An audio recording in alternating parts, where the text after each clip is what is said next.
One's from Kansas City, one's from Nigeria. How you end up in Dallas? So it's crazy because my mom is one of 10.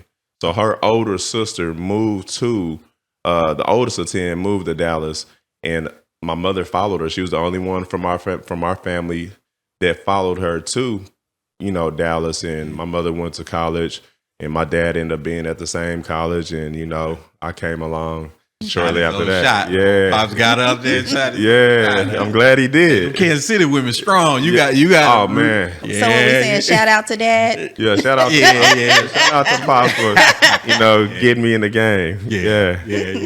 Definitely. So that's how you ended up here. So yes, and sir. you were mostly raised with your mom's side of the family, or Mostly raised with my mom's side. Like I grew up in a single parent household. Yeah.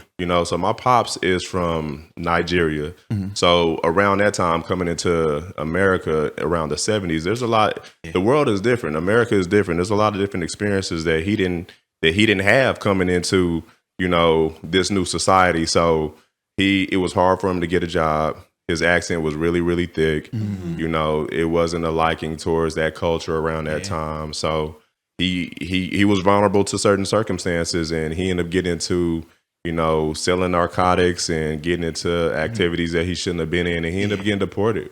Deported back to Nigeria when I was maybe 10 years old, 11 years old, something like that. But my mom is strong. She always felt like education was going to be a good foundation. If I could learn something, I could utilize this education to take me to certain areas that she couldn't, at that time where her resources were. But, shout out to Ma too. Yes, really appreciate that for rearing me right and everything. Strong women, of course. Strong women. Yeah, it take a strong woman. Yeah, and it take a village too, because she got me around a lot of different people. I never missed out. I had cousins. Like I said, I had a aunt who was here. She had three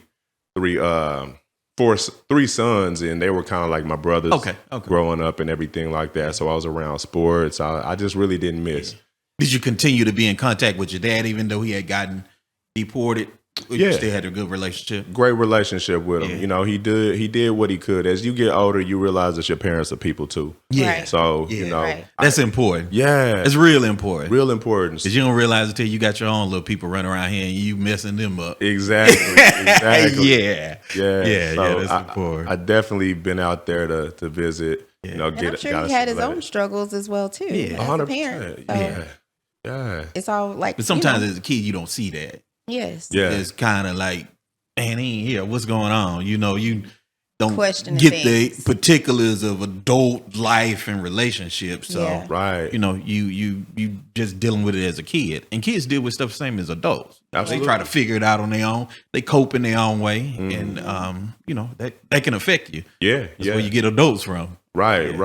Yeah. And I think a lot of it was just, especially, growing up in, because our circumstances weren't always great. We kind of started in a, she always kept me in a house, but we started kind of like in the hood a little bit. So we did see a lot of that narrative of single parent households, but I was in contact with my father. We did speak, even though it was over the foreign airwaves. So it was a lot of that explanation of what was going on to where I didn't have a question mark. So I was really grateful for that. Yeah. That's cool. Real good. Yeah, that's cool that you have a good relationship. Yeah. Dads are important. Absolutely. Super important. Absolutely. People are people, man. So. Yeah.